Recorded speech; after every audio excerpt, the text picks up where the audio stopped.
Greetings, comic book friends. Let's do our Wednesday business. TGIW. Thank God it is Wednesday. New comic book day. All right, so, I think every time I say this, when I think I'm doing good, the next week is something that's a complete cluster, but this is not a bad week. 9 books. Pretty solid stuff. Excited for it for the most part. Let's just dig in. So first, the Marvel's 10. Every time I say I think this is the last issue, it ends up not being the last issue, so I'm not even going to try anymore. So it's Marvel's 10. It's continuing the story of the Marvels. Maybe it's the last issue, maybe it's not. I don't know. I'm tired of guessing. So we have Lady Lotus putting up the dome, getting in there and trying to take her out. And these Marvels series are good. I don't think I need them anymore. So after this, I think I'm out. If I think of things that I can cut back, this is definitely one of the first things to cut back.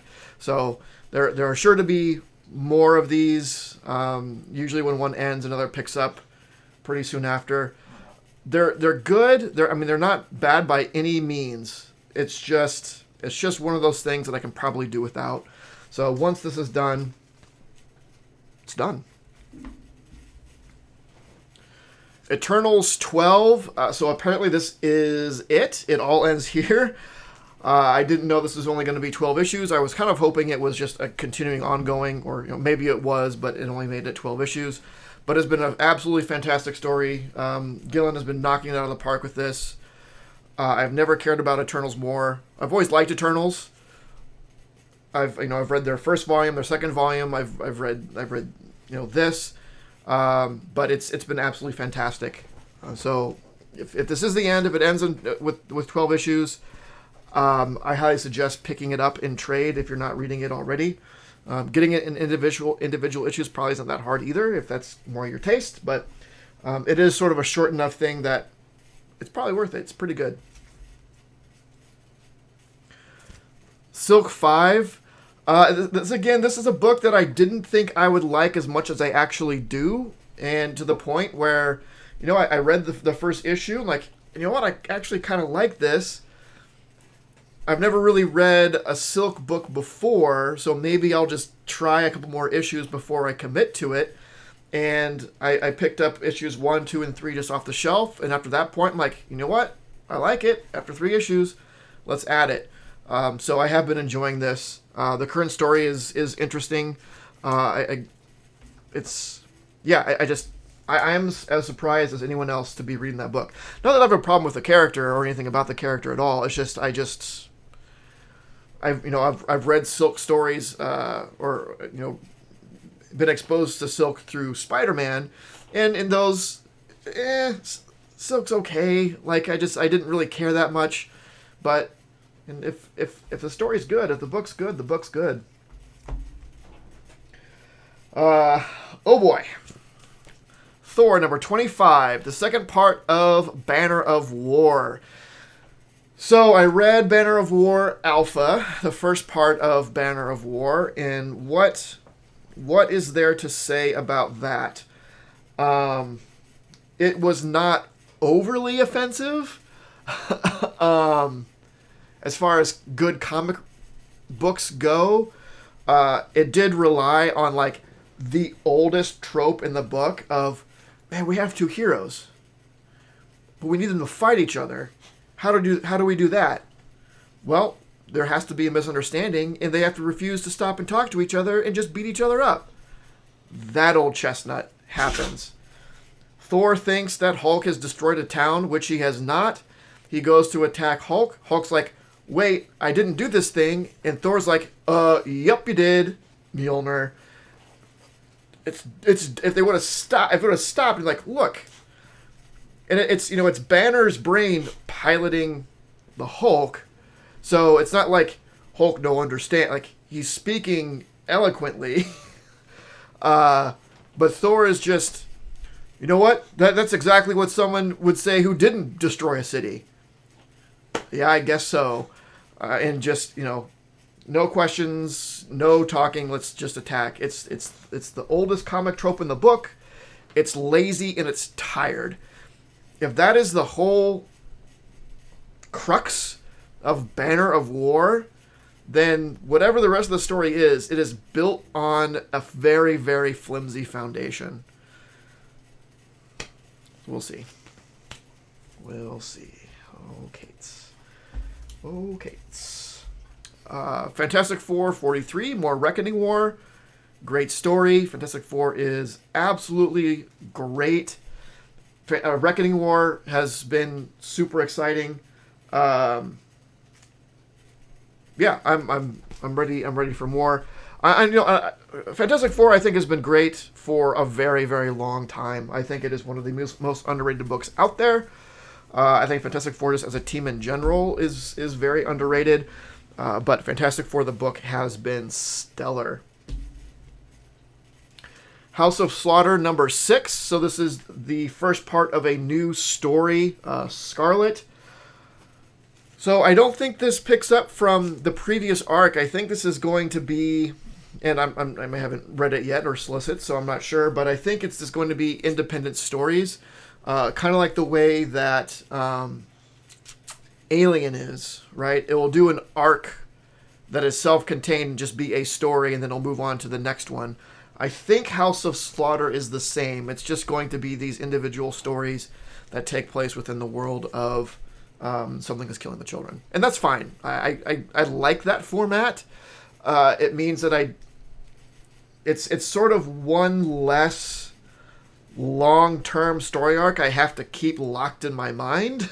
It's like, okay, I only have to remember what happened in the last few issues. I don't have to remember what happened in the last 20 issues. So I do like that format for things like this, and where it's just side stories, right? It's a book of side stories. That's fun, and I'm okay with that. Iron Fist number 3. I still really like this new Iron Fist. I think the dynamic between him and Danny is fun, where Danny's like, I don't know who you are. If anyone should know who you are, like, why do I not know who you are? Because I am Danny Rand, the Iron Fist. But it's a really good character and a great story. I think this is a limited series. I assume it's a limited series. Not sure how long it's going to go. But I have very much enjoyed it. Spider-Punk number 2. This is kind of more like, it's a Spider-Man limited. I'm kind of obligated at this point. The first issue was fun. And there is the question of how much does anyone, for that matter, care about Spider-Punk? Probably not a lot for either of those questions, but if it's a fun little story, if it's a fun read, then why not? And the last one is Venom Lethal Protector number 2. First book was great. It's nice to be reading a Venom book that I care about, that is good, that I like. It's nice to revisit this old Lethal Protector era Venom before his history is all messed up. So, yeah, if you like old school Venom, then there's no reason not to be picking this book up. So that's all the new comics. I did hit, that's all I got today from comic stores, but I'll go and throw these in here as well. This last weekend there was a small toy convention that happens every few months or so. And while it's mostly toys, there are some dealers that maybe have some comics. And there's one that had some comics that I ended up picking up. There were some good toys too. I didn't end up getting any. I usually go to look for Migos. Very rarely do they have Migos there. I think I got my Joker Migo there, but that's the only Migo I've ever gotten at that convention. I did see, however, it was advertised that someone was going to have some really, really good Migo stuff, and sure enough, they did. It was just too good. They had the Star Trek bridge teleporter playset, which is super cool, but it was unused. Like, it still had the box, which is cool, but on the inside, all the accessories were still bagged, and all of the stickers were still on the original thing. Hey, stop. Sorry, Wendigo problems. Sorry,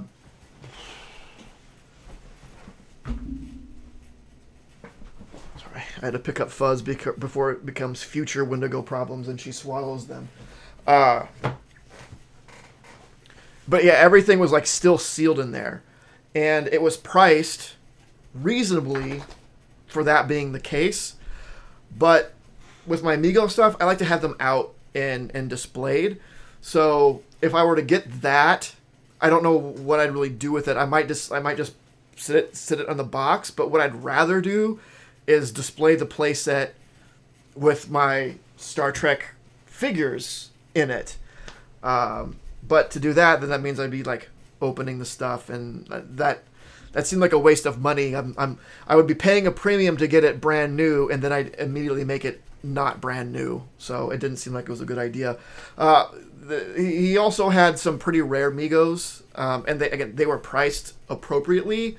But I'm just not at the point where I want to spend that amount of money on Migos. And I'm thinking about doing a Amigo-centric video here in the near future, maybe this weekend, next weekend, and I might talk about that a little bit. But there were some really cool Amigo stuff. It was really cool to see. It was just not the stuff for me, unfortunately. So no toys. Okay, you stop. You're tearing up your comforter. But I did pick up these comics. The most important one is Transformers 80. This is probably one of the biggest, not the biggest book, but the book that I've been hunting down the most in the for the past, I don't know, year or so. It is the last issue of the Marvel Transformers series that I need, so this run is now complete. This is a very tough issue to find in decent condition. It is very low print run. It is, Transformers, so it was targeted towards children, and they got beat up pretty well. This is a mid to high grade copy. I didn't really need a high grade copy. I just really wanted it to finish the run. I did have some sort of standard. I didn't want a totally beat up copy. So it was kind of in that area of, yeah, that's completely acceptable. I have no problem having that in my collection. I'll take the discount on it because it is not a super high grade, and it was it's what I needed it to be, essentially. What I've mostly been looking at is stuff online, and when I buy something online, like on eBay or whatever, I definitely look for higher grade stuff. And in person, I'm a little more amicable to seeing lower grade stuff because I can see exactly how bad the damage is in person. And this is, there's spine ticks. It's got, I could use a press. I probably won't bother because it's just, it's not a super valuable issue in this condition. It's not nothing, but anyway, happy to finish that run off. Also picked up, this is a book I've been looking for a while just because I think it's fun. Destroyer Duck #1. So this is sort of late Jack Kirby, which is kind of cool.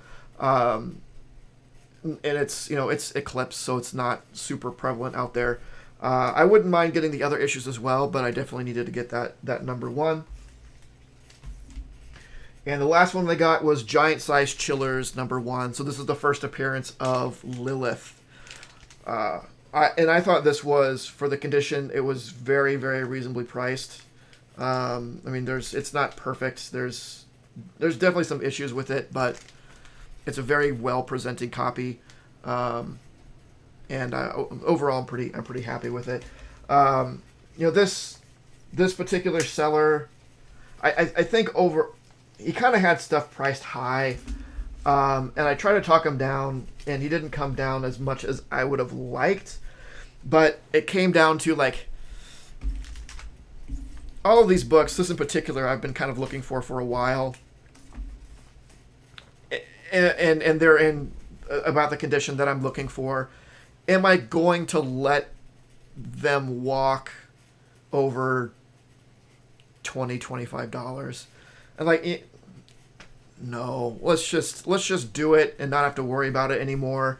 I did pay more for it than I really wanted to, but again, when it comes down to it, it's like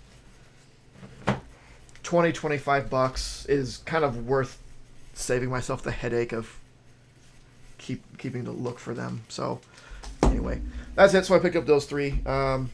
Then that's it. But yeah, so a good Wednesday, some fairly solid stuff, right in that sweet spot of 10 or under books. So pretty happy about that. Yeah, let me know what you think. Let me know what you got. What are you excited about this week? Like, comment, subscribe, and of course, don't forget to make yours Titan. This video was brought to you by Titan Comic Pressing. Follow us on Facebook and Instagram at Titan Comic Pressing LLC.